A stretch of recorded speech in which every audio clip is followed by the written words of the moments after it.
چلیے شروع کرتے ہیں۔ حضرت بایزید بستامی ہائے ہائے، گھٹنے زمین پہ رکھ کے آسمان کی طرف دیکھ کر خون کے آنسو رو رہے ہیں۔ آنے والا مرید آتا ہے اور آ کر کہتا ہے اور سورا اے حضرت بایزید، آپ خون کے آنسو رو رہے ہیں؟ ہاں تو آپ کی آنکھوں سے خون کے آنسو نکل رہے ہیں۔ ہم معلوم ہے تیرے باپ کو مت سکھا، چل۔ بایزید کہتے ہیں رونے کی وجہ یہ ہے نہیں بکری یہ دودھ دینی ہے پر مینگنا پا کے۔ اچھا کہ میں صرف 2 قدم میں عرش پر گیا تھا۔ توبہ توبہ توبہ۔ بایزید بستامی فرماتے 2 قدم میں عرش پہ گیا۔ واہ کیا ایکٹنگ کر رہا ہے۔ جب میں عرش پہ پہنچا تو میں نے عرش کو دیکھا کیا بولا تو نے؟ کہ وہ پیاسے بھیڑیے کی طرح بے چین ہے، کیا کہنا کیا چاہ رہے ہیں بھائی آپ؟ جیسے جنگل میں پیاسا بھیڑیا ہوتا ہے اچھا، اسی طرح سے میں نے عرش کو بے چین اور بے قرار پایا۔ مگر کیوں؟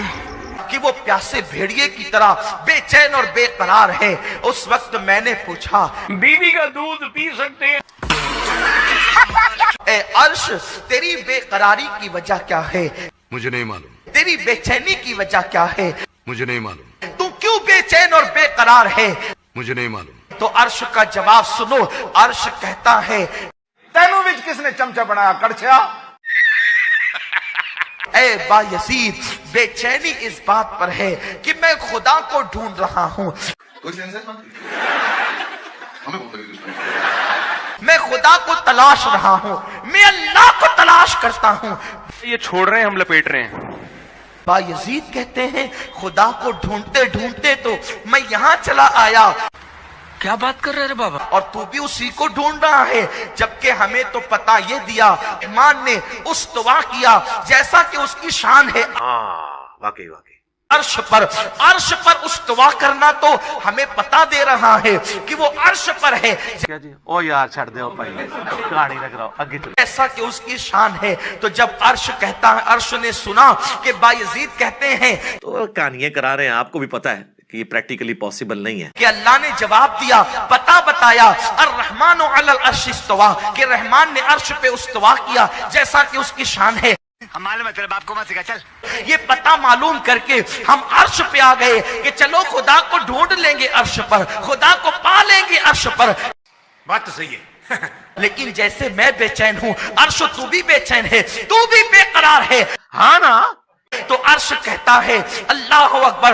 ایک سرد آگ کھینچی عرش نے، ہاں جی۔ اور عرش جواب دیتا ہے بایزید، جب تو پوچھتا ہے تو تجھے بتا دیتے ہیں کہ عرش پر استوا کیا جیسا کہ شان ہے اس کی، ختم ہو گئے کان، ختم ہو گئی، آگے ٹورو۔ اور جب میں بے چین ہو کے پوچھتا ہوں اللہ تو ہے کہاں، تاکہ میں تجھے ڈھونڈ لوں، تیرا پتہ پالوں، تجھے تلاش کر لوں، تو بایزید جب تم پوچھتے ہو تو تمہیں عرش کا پتہ دیتا ہے، اور جب میں پوچھتا ہوں کہ تو ہے کہاں، میں تجھے کہاں پاؤں۔ چلا کیوں آرام سے بات کرو، سنائیے تھا ہم کو۔ تو عرش کو یوں کہتا ہے اگر مجھے پانا ہے تو بایزید کے دل میں چلا جا، تو مجھے وہیں پر پا لے گا۔ تو رہن دو پھر۔ دوستو یہ ویڈیو آپ نے خود دیکھی، اب ذرا دل پر ہاتھ رکھ کے جواب دیجئے۔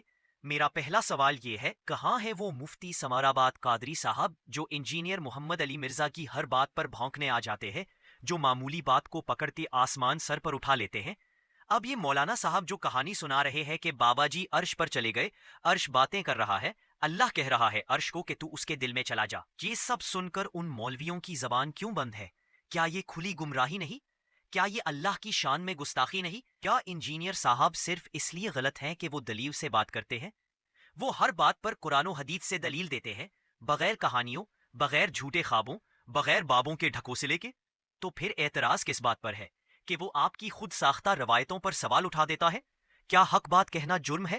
کیا بایزید بستامی رحمہ اللہ کے نام پر ایسی کہانیاں گھڑنا جائز ہے؟ اگر ایسا نہیں ہے تو پھر علماء کرام کو چاہیے کہ اس مولوی کو علمی انداز میں جواب دیں اور اسے ایسی خود ساختہ کہانیاں سنانے سے روکیں۔ اور اگر ایسا نہیں کر سکتے تو پھر انجینئر محمد علی مرزا پر تنقید کرنا چھوڑ دیں اور سچائی کو مانتے ہوئے انہیں حق پر تسلیم کریں۔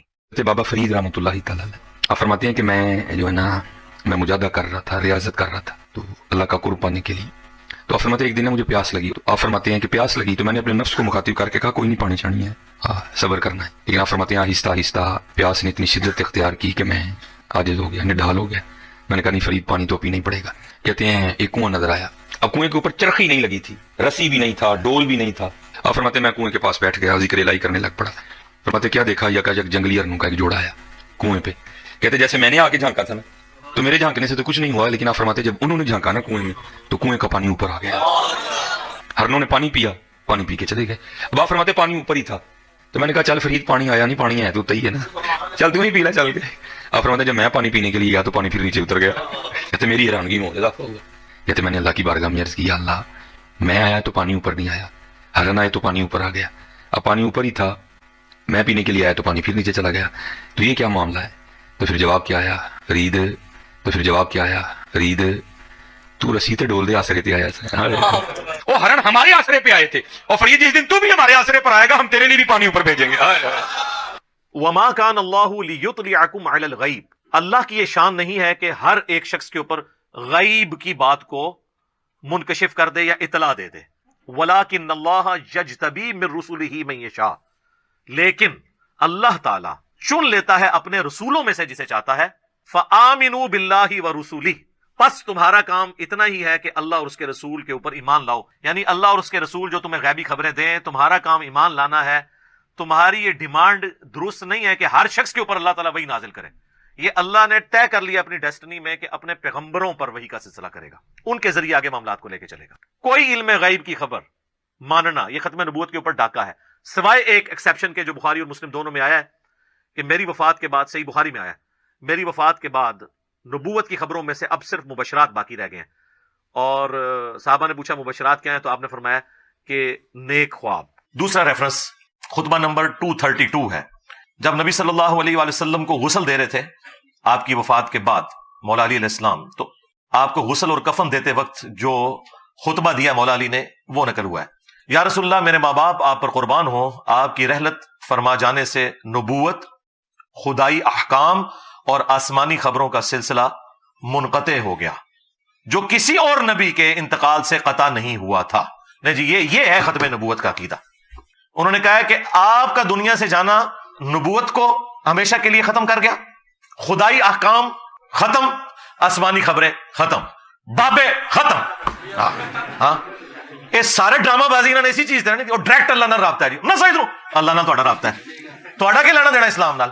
مولا علی سے بڑھ کر کون ہو سکتا تھا؟ اور وہ کہہ رہے ہیں کہ یا رسول اللہ آپ کے دنیا سے جانے سے صرف ختم نبوت نہیں ہوئی ہے، خدائی احکام کا سلسلہ بھی ختم، آسمانی خبروں کا سلسلہ بھی ختم ہو گیا۔ یعنی نہ کوئی عقیدہ امامت ہے اور نہ کوئی یہ صوفیاء والا کشف و کرامت والا جو معاملہ انہوں نے شروع کیا ہوتا ہے۔ کرامت کو تو ہم مانتے ہیں، وہ ایک الگ چیز ہے، یہ کشف والا جو سلسلہ ہے وہ ختم، وہ اگلی امتوں میں تھا کیونکہ ختم نبوت نہیں ہوئی بھی تھی۔ اگلی امتوں کی کوئی مثال نہ دے کہ جی حضرت عیسیٰ کی والدہ کو کشف ہو گیا یا حضرت موسیٰ کی والدہ کو، بھائی ختم نبوت نہیں ہوئی بھی تھی۔ ختم نبوت کا تقاضا ہے کہ اب یہ معاملہ ختم۔ ہم بار بار کہتے ہیں کہ قادیانیوں کے سامنے جب ہم ختم نبوت کو ڈسکس کرتے ہیں نا تو وہ ہمارے بزرگ بابوں کی باتیں لا کے سامنے رکھ دیتے ہیں، تو تسی تو منہ اڑ کے بہ جاندے ہو نا، تو ہم منہ نہیں اڑتے، اسی کہنے اے بھی تہاڈے بزرگ نے، ساڈے نہیں، تانوں مبارک ہوے، کول ہی رکھو، سانوں نہیں چاہیے۔ ساڈا بزرگ ہویا ما ضل صاحبکم وما غوا، تمہارے نبی نہ کبھی بہکے ہیں نہ کبھی بہرا چلے۔ تو دوستوں ہم نے کہانے دیکھی، سوال کیا، حق کی بات کی اور سچ کا ساتھ دیا۔ اب میری گزارش ہے عوام سے بھی اور علماء کرام سے بھی، خدا را دین کو کہانیوں سے بچائیں اور قرآن و سنت کی روشنی میں بات کریں۔ اگر بات میں وزن لگے تو سچ کا ساتھ دیں، چاہے وہ کوئی بھی کہہ رہا ہو، اور اگر آپ حق کے حامی ہیں تو ہماری آواز کو پھیلائیں، چینل کو سبسکرائب کریں، ویڈیو کو لائک اور شیئر کریں تاکہ سچ ہر کہاں تک پہنچے۔ جزاکم اللہ خیرہ۔